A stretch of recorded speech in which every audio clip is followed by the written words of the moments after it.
The Jobtech Alliance started because everyone recognizes that unemployment is one of the most critical issues that exists on the continent, and everyone kind of recognizes or believes that technology has a big role to play in alleviating youth unemployment, but no one had really acknowledged that the role of platforms, which is what one typically sees as a critical kind of interlocutor between this problem and the solution, wasn't really working in Africa. We had a huge amount of platforms that would come up and fail. And what was very clear is that lessons were not being learned about what works and what doesn't in this kind of emerging job tech space. So the Jobtech Alliance initially emerged as a very informal learning community for entrepreneurs and founders building platforms in different ways that connecting young people to livelihood opportunities to share lessons and make sure that we see more entrepreneurs building more solutions that create more opportunity.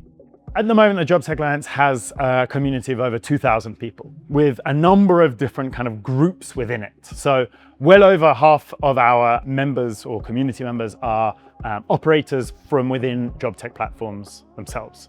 Now, what they gain is a huge amount of learning, collaboration, and partnership with others like them.